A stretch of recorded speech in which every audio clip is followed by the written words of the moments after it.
Hello and welcome to Women's History Month. We have the good fortune of having a Suffolk alum and my former colleague, Christelle, join us today. My name is Adesua Ibunerika. You share her pronouns, and I'm super excited that Women's History will get to hear from an alum who is doing amazing things in the workplace and in the world. So welcome, Christelle.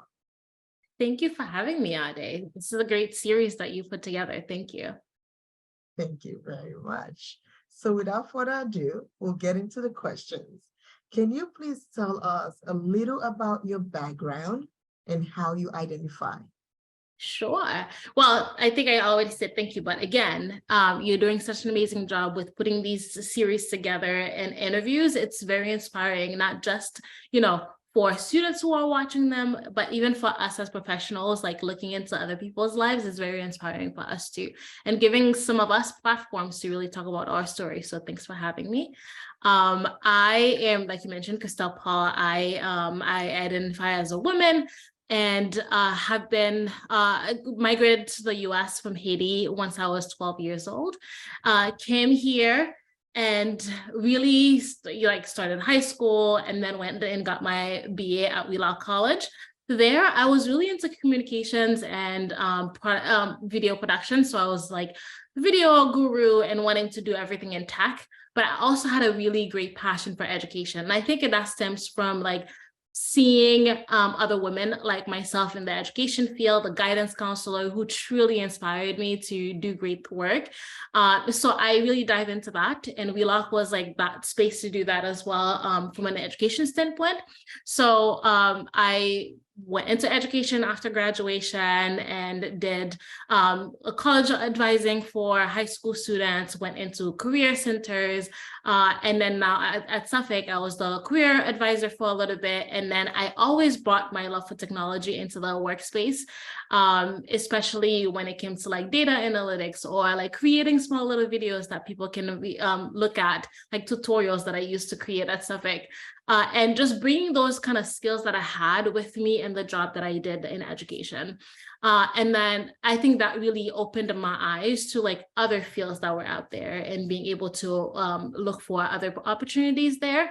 I ended up getting my MBA, really focusing on business and business intelligence, and became the director of the operations at the Career Center, helping, our new center, amazing folks, hiring some amazing folks, and doing all the data analytics and being in the platforms of everything that we did. That was truly when I found oh, I'm really into this tech space and want to do more in it. So from there, transitioned into tech and been here for about 8 months now, and really enjoying that process of being in the tech world, even for a little bit, but still working with higher education institutions.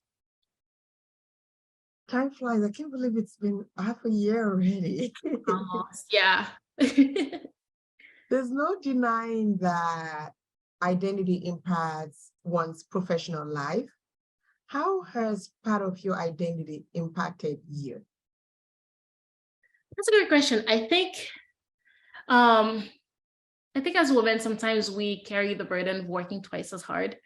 And as a Black woman on top of that, we're oh, now we're not just doing it for ourselves, but we're also doing it for those who come after us. And that makes us work even harder to know that there are certain fields that you enter that you were not welcomed previously, or you didn't see people who look like you. So that has really impacted the way that I see my career in general. Not necessarily thinking of just myself, but really thinking of the people who came after, who is coming after me, or those folks who came before me and gave me the opportunity to be where I am today. Absolutely, appreciate that. What does Women's History Month mean to you? That's a great question. I think it's a reminder to celebrate, not necessarily oh, there's 1 month to celebrate this, but more of a reminder to celebrate all aspects of womanhood. For me, it's two things that I actually want to elaborate on. It's the career piece, but also some of the traditional piece as well. I think sometimes we're so focused on like, oh, especially in college, like career, what are you doing next? What's next for you? But some of us are also having like traditional roles, like being a mother or a wife, or things that that we actually want to do it and want to be able to raise children. And for me, it's the celebration of the two and having space to celebrate those two aspects for me, of saying, yes, you can have a really great career and you can have an amazing family that you're raising. It's not always going to be like 50-50. It's not always going to be balanced, but at some point you're going to reflect back and think, oh, I can do this, or I am doing this, and I feel satisfied by both.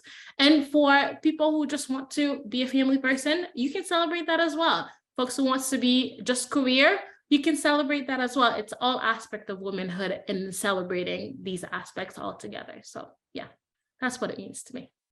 Sure. Yeah. It's not always either or. It could be Yeah. in whatever choice to make. I think that we have the space to honor it in Women's History Month and in everyday life. Exactly. So, what is it that you've learned about your gender identity that has encouraged you and empowered you to continue in your line of work? Like I mentioned, I think there is exposure, at least for me as an immigrant and also a Black woman. I think there was a lack of exposure in certain fields that I did not see when I was looking for a career. And yes, there was definitely a passion. To this day, I'm like, I feel most myself and inspired when I'm talking to students, when I'm talking to young people, and that's my audience.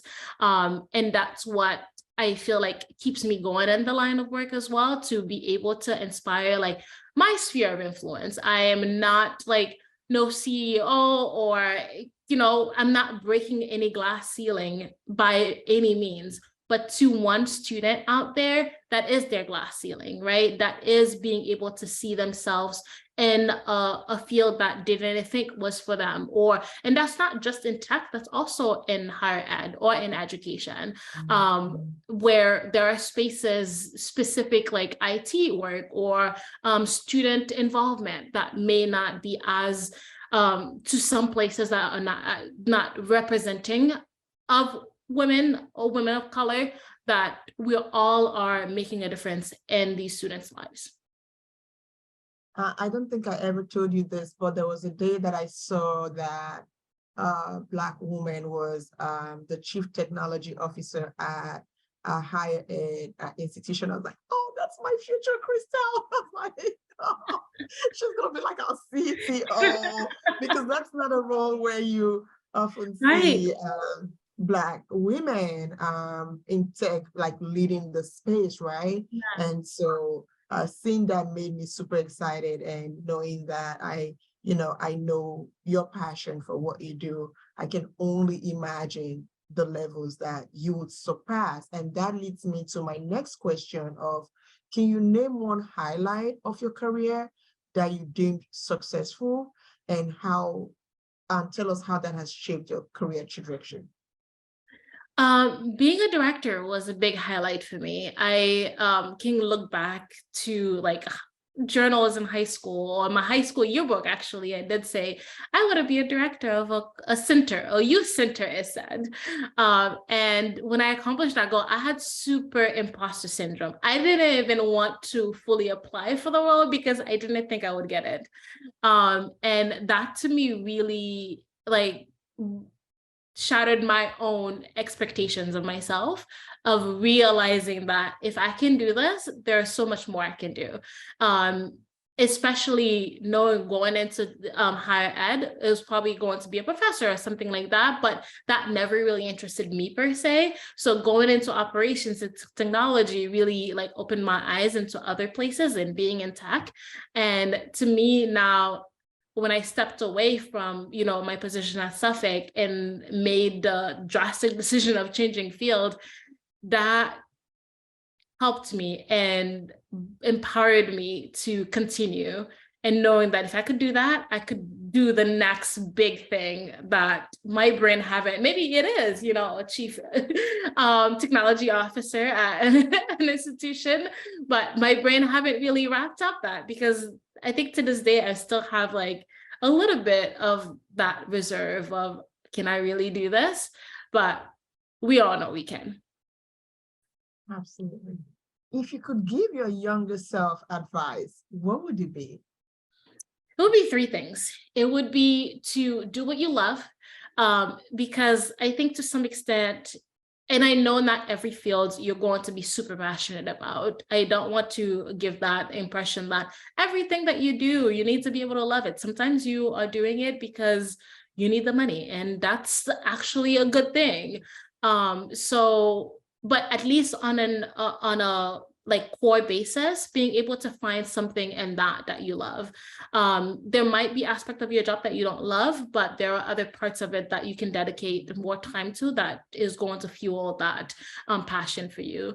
A second one is to be curious and do the things that scares you and do it afraid. There's so many times that I took on a project and I was like, and I didn't know what it was going to turn out to be, but you kind of figure it out and you get support along the way, and you're doing it, even if your voice is shaky a little bit, you're doing it and learning from that. You make mistakes and you learn from it and you do it, and that muscle is going to continue to grow. And then lastly is to stop worrying. And this is advice to my younger self now, because I'm still young, Ade.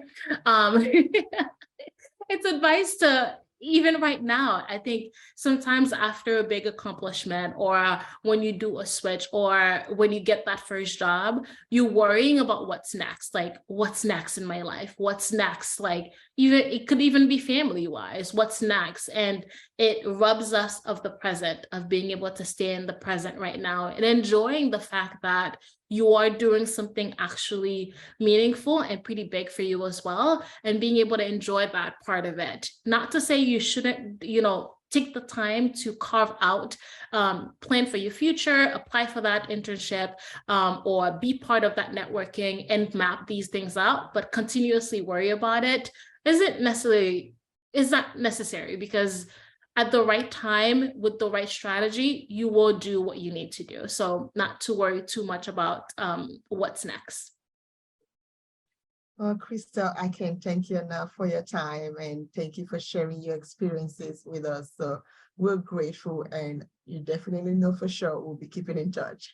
Yeah, same here. Thank you for having me.